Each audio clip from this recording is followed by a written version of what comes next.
My name is Joe Peroni, and this is the Rise Above Project.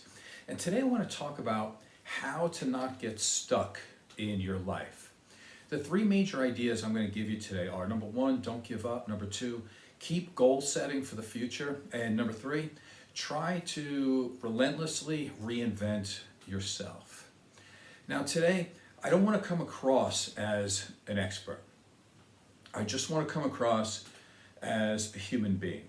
I know that there's a lot of therapists out there and they try to come across as an expert in all things. And what I'm going to say now about going through your life and getting older, I don't know if anybody is an actual expert at that. You can read all the books you want, and I don't think it makes that much of a difference until you actually are living through it.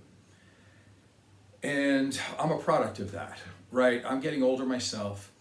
There are some things that you're not as good at. There are some things you have to say goodbye to. And it's really hard to reinvent yourself all the time. And to say that you should just reinvent yourself, it's no problem, it's an easy thing to do, like somebody's an expert at it, would not be really telling the truth. So I want to be honest about this. So I want to give you these multiple ideas today, and I want to base this off of a couple of things that happened to me in the last couple of weeks. The main one was actually this week. So I want to talk about a story. And this person that I want to mention, I'm not going to mention their name. She's a very private person, as is her husband. So I don't want to mention any names. But I had to visit her, or I wanted to visit her at the hospital this week. This particular person is 90 years old. The interesting thing about her, many things, is that I'm also a personal trainer. And she walked into Gold's Gym, if you can believe this, 17 years ago. And Gold's Gym, of course, is a hardcore gym. And if you do the math, 17 years ago, she was 73 years old. She had never worked out before. And she walks into the gym and she wanted a bodybuilder to be her trainer. And she ended up wanting me to go to her house and to help her there. And I've done that now for 17 years. And we talk about relentlessly reinventing yourself. That's a good example of that. I can't imagine the courage it would take for a 73-year-old woman for the first time walking into a gym wanting to work out, especially at a hardcore gym like that. Well, when I visited her at the hospital, one of the first things I noticed is that she didn't have her hearing. She couldn't really hear me, so I had to yell into her ear. And I asked her, I said, well, what's going on? I thought the problem you had nothing to do with that. Well, when I got real close, she said, you know, I'm a practical person, and hearing aids cost a lot of money. So she said, I've had a hearing aid for a long time, but I left it at home because it costs a lot of money and I don't want to lose it at the hospital. And I found this to be interesting because this goes along with our don't give up, right? And goal setting for the future. Because she's literally trying to save money. Because she doesn't want to lose a hearing aid, because she's 100% planning on leaving this hospital, coming back home, and living the rest of her life. This comes at a cost, though, because she's 90 years old, and I know nurses and doctors, they do great jobs. I mean, they go to school for a long time, they care about their job, but I also think that they get tied up in a lot of seeing the average person. And being that she's 90 and she couldn't hear, she was being treated like she had dementia or something, like she just wasn't all there mentally, but she just couldn't hear anybody. And so I think, again, not wearing the hearing aid comes at that cost. But she has full plans of getting better and going back home. The other thing she said to me was, she said, well, I may not look healthy to you right now. She said, but I'm better than I was yesterday, and I'm going to be better tomorrow. And I love that, right? That's another good way to not get stuck in your life. Even at this age, she's still thinking about tomorrow in a positive way. And she's looking at it in terms of the growth mindset of, well, I had a setback, but I'm doing better. I'm going to try more. And I have other things I still want to do. The other part of that is, as I was talking to her, it's really amazing. Again, everybody seemed to have this idea that she had Alzheimer's and she couldn't communicate. And then when you get closer and you really talk to her and she can hear you, she can have a conversation. And one of the things was that she's been watching her politics and she's been keeping up on football. And she knew what college teams were playing on Saturday. She knew what pro teams were going to be playing on Sunday. She knew the times of the games, who was playing, who was in first place, who might make the playoffs. She knew all this. She was up to date on everything. And again, I think doctors and nurses do a great job, but they don't have the time to sit down with somebody to really understand what's going on here and that she is all there, because they're expecting a typical 90-year-old person.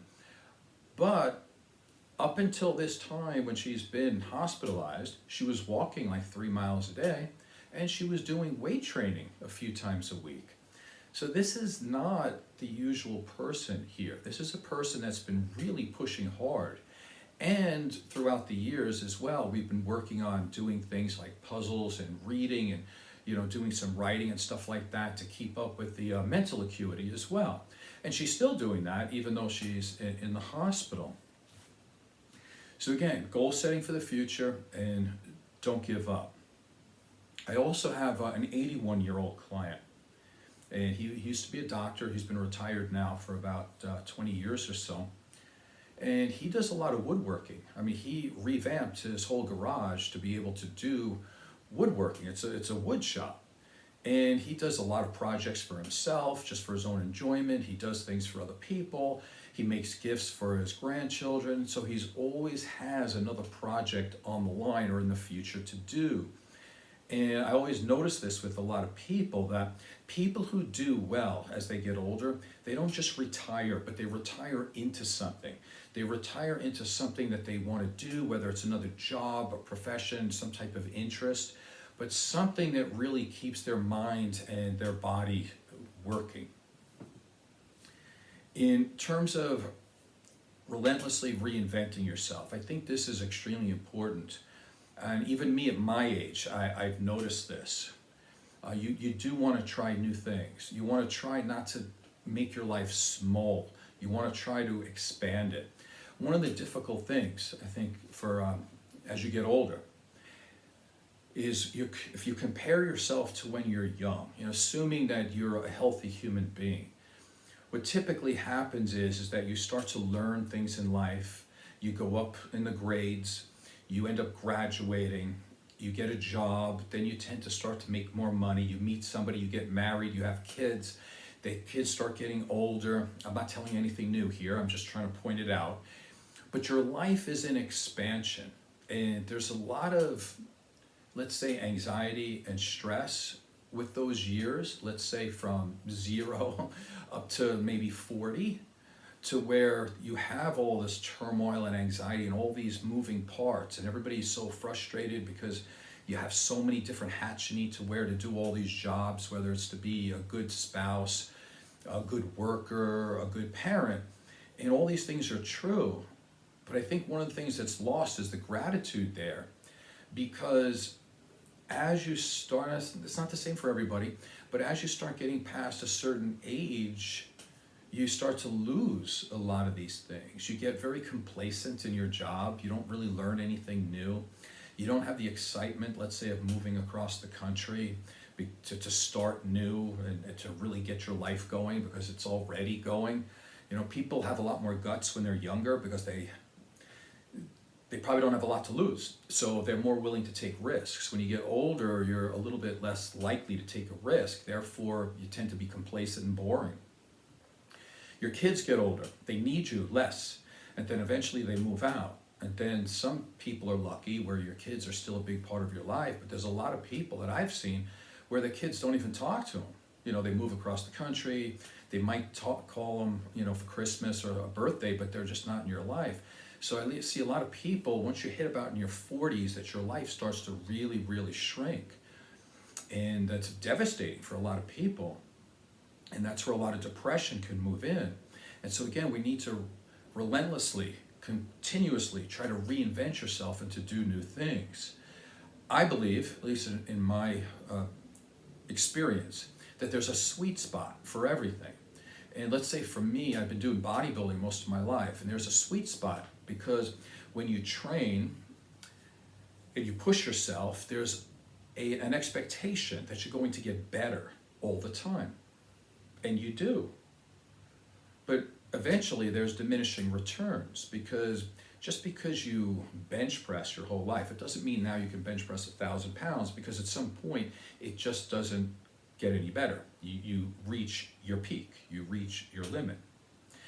And then it gets worse, because as you get older, then your joints get older, there's less space in them, you're not as strong. So now you can continuously work out just as much as you did before, just as hard as you did before, but you don't get the results. And as a matter of fact, then it starts to go the other way, where you're training just as hard and you don't look as good and you're not as strong. And so it becomes very demoralizing to continuously push and push and push just as hard or harder than you ever did before, but your results are a shadow of what they used to be. So therefore, what's the answer? Again, I don't know, I'm not an expert for everybody, but what I would say is, again, to reinvent yourself. Try to believe or put the thought into your head that it might be really a good thing to be bad at something.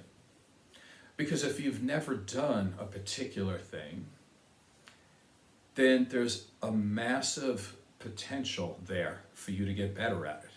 That's one of the reasons why I like to play guitar now, is because I know I'm not a master at it. And so the potential for me to get better and feel good about myself is really good. I've started to do yoga. Now, I don't do it every day, but it's something that I enjoy doing. And the reason why I enjoy doing it is because I suck at it. And what it is that I have a lot of potential to get better, and I can actually feel the ascension where I'm going to improve, and I'm learning things that I don't know. Whereas with bodybuilding, I've been doing it since I was a child. The chance of me learning something extraordinarily new right now is pretty close to zero. And the chance of me being a better bodybuilder at almost 60 years old, as I was when I was 30 or 40, is like zero. And so it becomes very, I want to say demoralizing, but I keep saying that word, but I can't think of another one. I mean, it's very hurtful. Let's just put it that way. It's really hard to look in the mirror and know that you're losing it in certain ways. And so there are other things to do where you're not losing it, to where you're starting to gain. I talked to a client this week as well, and he has long COVID.